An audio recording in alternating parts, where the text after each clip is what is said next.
Hey guys and gals, Derek here. I'm here to give you faith-based encouragement in your walk to discovering your true created value. In this video I'm going to talk about the logical explanation about how loving and respecting your parents helps you in an amazing way.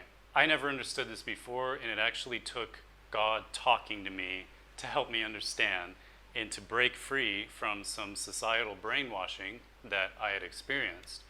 So we're all taught in the world, right? And the thing about following Jesus is that he gives you like a rule, like in the Ten Commandments, honor your father and mother that it may be well with you. It may be a translation thing or something, but it may be well with you. It's like I read that and I don't, I used to not imagine like, what does that mean? How will it be well with me? And I didn't understand it. And it's such an understatement. Like, again, I don't know if it's language or what, but the Bible is filled with the most incredible understatements. I had grown up in a civilization in America where I had learned through TV shows, movies, kid shows, that the parents have to love the children, but the children can choose whether they love the parents back, whether they respect the parents back. How many times have you seen like, shut up, mom, and like the kid runs and slams the door and goes to his room? Or like the kid comes home and the parent's like, hey honey, how was your day? Ugh, and just like walks upstairs. That was a brainwashing for me. And it's like, it seems innocent, it seems harmless, like a lot of stuff in our society, but it caused me a lot of problems. Not respecting my parents caused me a lot of problems. There were things that kids were doing, and like things that kids were saying, especially like middle school. I'd go home, my parents weren't saying those cool things. My parents weren't interested in those cool things. So my parents were lame. Okay, they were lame. And I was giving myself the permission to disrespect them. And there was nobody telling me that that was not okay. The church may have said like, hey, respect your parents, but they never really hammered it in. They never really gave me an explanation as to why. Growing up, I felt like, hey, my father never made me feel loved. I don't need to respect him deep down. I'll say that I forgave him, but I don't need to like really feel love for him. Because with love, what I've argued for so long is that it's a choice confirmed by a feeling. What do you guys think about that? I really, in my life, this experience throughout my life, it's been like that. It's like I choose to love someone. I choose to not let sin against me produce sin in me and to see them as God sees them. And then after that, there's this feeling. There's this good feeling. Name of my channel, God Feels Good. Following his way feels good. Love feels good. Love is a healing feeling. And you feel it, and it's like a confirmation. It's like what follows from the choice, right? So anyway, I was in a situation where I was like, I had these problems where I noticed that whenever I would start to exhibit tendencies that my parents had, even if it's just like a habit, even if like my laugh seemed to resemble that of my father's. This is before I was born again, by the way. I would get a sense of shame because I was not respecting my father. I was like ashamed when I would notice traits that my father had that I have, or like habits that he had that I would have. For example, he had social anxiety a lot before it was even understood what that meant, right? I had it. And whenever it would come out, I would feel shame for having it, and then it would become a cycle. Because social anxiety is linked to shame in a way, and it kind of goes down like a spiral. And then I'd feel that, and it's like, I didn't want to be like my father, so I'm like, okay, I don't want to feel that anymore, so I feel ashamed, okay, I'm going to shove it down. That's not how that's not how we get rid of anxiety. Like, I did another video on that. It's like, it's about love. You gotta like love people, love yourself, love God. That's the way to get rid of anxiety, because anxiety, as much as society tells us that it's normal, it's not normal, it's not natural. It's a result of being born into Adam. It's a result of the fall of man. It's a result of all this stuff that we're taught about what's cool, what's not, what's acceptable, what's not, all this crap. Showing favoritism to different people, all this stuff. It creates anxiety because it's not natural. Anyway, so I was praying one time, and I was at a point where I had learned how to pray, and I had been born again in a sense. It's kind of like when I chose God. When I chose God and I thought, you know what, this is my God, nothing else is my God. This is what I've been looking for. Even if that's not what I always had thought, like all the time, but it's like overall my life is reflecting that. This is the way, right? So I was in a state, and I had learned something about God. This is very important. I had learned that, like, when you approach God, or when I approach God in a way that is basically fear-based, it's not a situation where God would answer you, because fear-based prayers and all these things take the assumption, and basically it's putting ourselves in the position that says, I don't really believe that I have ABC. I'm not living by your promise. I'm living by situations. I'm not letting what matters most, which is your ultimate display of love for me, your ultimate proof of loving me. I'm not letting that matter most. I'm letting all this stuff matter most, right? But we see how God acts, like when Nebuchadnezzar threw the three, Shadrach, Meshach, and Abednego, into the furnace. Jesus came. He didn't put out the fire. He walked through the fire with them, right? That's very symbolic. It's like a lot of people are just praying for their fires to go out rather than, and God is like, come meet me up here. So anyway, I had learned to pray better. I had learned to pray where I'm just thankful. I am feeling great. You know, people say don't worry about feelings, but I can make a million videos about that. Like, no, feelings don't really matter in a way. You can wake up and you can feel like God is not there, but you know He's there.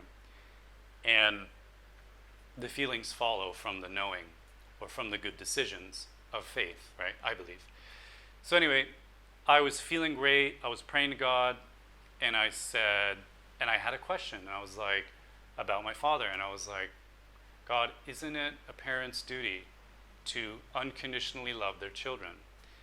And then at that moment, I felt something that was like water. It was like water of a waterfall. It felt like a waterfall going through the top of my head. And it felt incredible. It felt like the best feeling I've ever had. Like this. And I was just like, whoa, like that.